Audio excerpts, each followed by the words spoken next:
Oh, freezing in here. I gotta fix my hood. Wait a sec.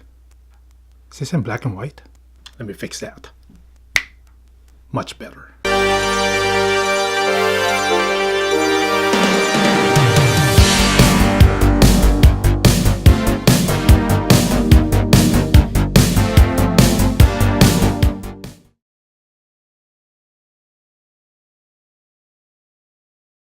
What's up, Cinco Nation? Welcome to Flicks Feed. I'm Warren Cinco, and welcome to my first Throwback Thursday movie review for all the classics that span back at least 10 years. And for my first Throwback Thursday movie review, I am gonna review a movie that I consider the best movie I've ever watched. My number one pick of all time, The Rock. Not this rock. This rock. Now, before I go on with this movie review, I'm gonna put a little disclaimer out there. Do understand that there may be spoilers in this review. So with that said, if you haven't seen The Rock yet, go ahead and pause this video or bookmark this video and come back to it after you watch the movie. I highly recommend it. So why is it that this movie is so special to me? Why typical action movie, especially directed by Michael Bay, who's, to me, has his ups and downs with his latest movies, Transformers. Some are really dumb. Actually, most of them are really dumb. First, The Rock kind of has all the special forces, well, most of them, represented in this movie. The British SAS, the Marine Recon, and the Navy SEALs. I don't know what it is, just growing up, I've had this fascination for special forces type units, elite. You know, like they're like just the best of the best, and I've always been fascinated about that. Regular human beings being able to do amazing things, perform amazing feats, and even though they're human, it's testament to their mindset, how strong their mind is, their bodies, how much they can push it to the limits, and just the mentality of there are no limits, even though being human there is. But just that notion alone of being able to push your body to the extremes and still come out on top, to me is just fascinating. So the SEALs, you know, they've always been my favorite elite group in the military. And there were some times when I was younger that I wanted to be a SEAL, but you know, I ended up in the Air Force. I was in the Air Force for about over 8 years. I'm now a military veteran, and that only adds to it.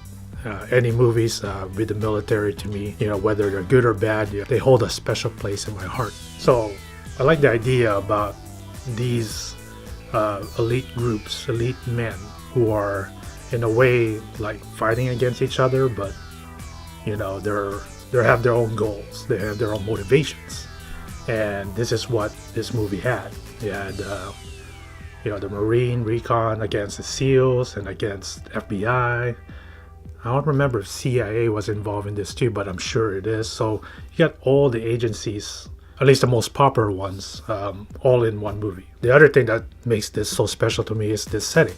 This entire movie was shot in San Francisco, and although I live about 2.5 hours away from San Francisco, every time I visit, I'm just amazed on the beauty of that city. I don't like that it's a city in that there's a lot of people. I'm kind of iffy about crowds, but the city itself, there's lots to do. The scenery, you can go hiking, you can, you know, there's a lot of tourism involved, and maybe that's a bad thing, I don't know. But being in that city alone, the weather, and just the hype behind San Francisco, you know, I loved. And I like how they highlight that in this movie. There was even a scene in the movie in the very beginning where Sean Connery, who's one of the stars if you don't already know, was taking a shower. Now, you know, before I say that, I don't like watching men taking showers, but there's just a scene where he was singing If You're Going to San Francisco. I don't know if that's the title of the song, but when he was singing that, you know, it just feels like I'm immersed in the city again, like I'm there even though I'm not. You know, it brings back some memories when I was a child. And of course, it's a guilty pleasure kind of movie. I've watch this movie multiple times. I watch it at least once or twice a year. And every time I watch it, I'm always in awe and always excited. And every time I'm always happy to have watched this movie. Okay, now let's talk about the characters.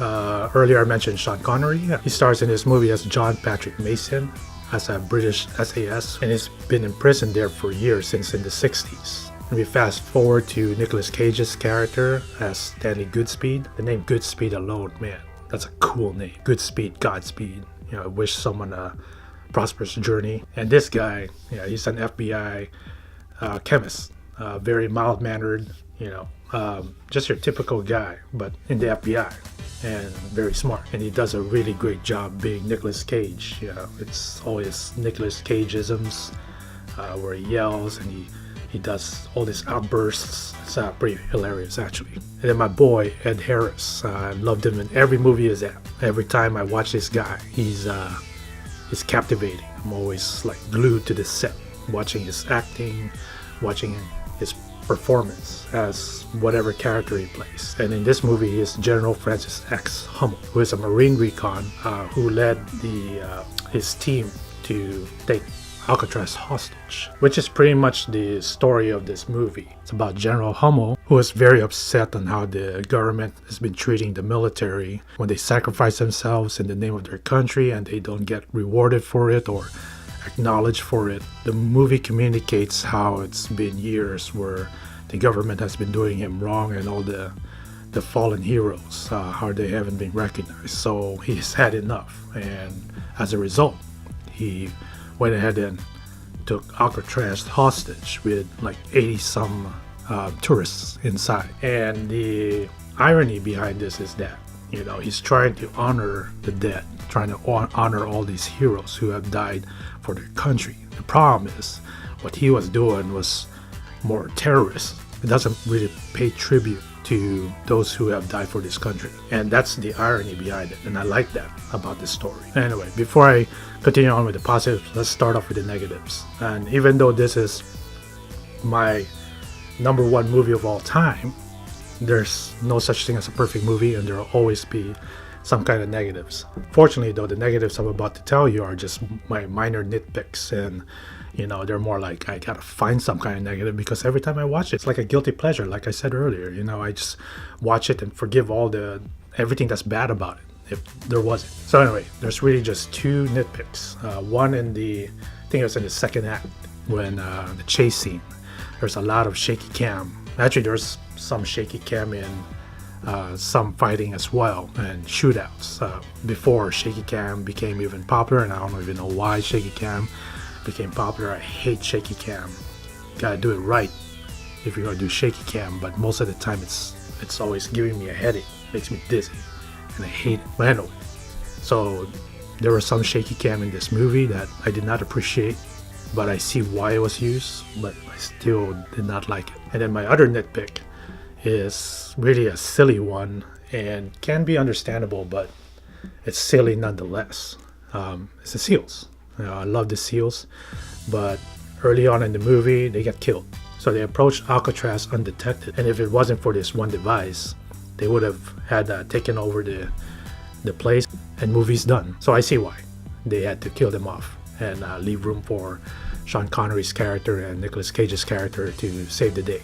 After all of that, and this is leading into my positives, I like that in the end of the day, Sean Connery and Nicolas Cage are the ones who came out on top. And this is where you gotta have to suspend your disbelief a little bit, because like I said, you got an older person and then a guy who doesn't always fight in the field, who actually are the ones who pretty much beat out a whole bunch of trained killers. It's pretty silly, but that's so cool. And aside from all that, this is truly a bro movie. I mean, there's barely any women in this movie.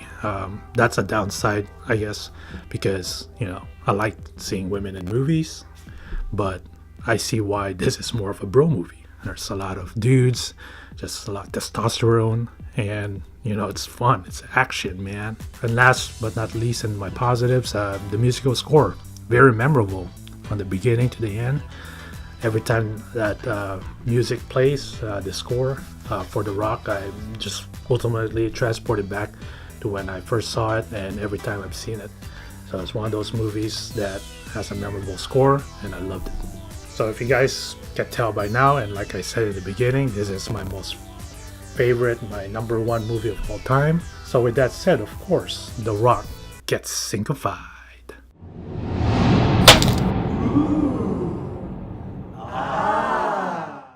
So there you go, guys, The Rock. Have you seen it? If not, what you waiting for? Hope you guys can take the time to watch this movie. I highly recommend it, obviously. And if you have, go ahead and comment below and tell me what you guys thought about the movie. If you enjoyed this movie review, go ahead and smash that like button and support Flicks Feed by subscribing and telling your family and friends about the channel. And as always, if you want to click more, you can click right here and get syncophied.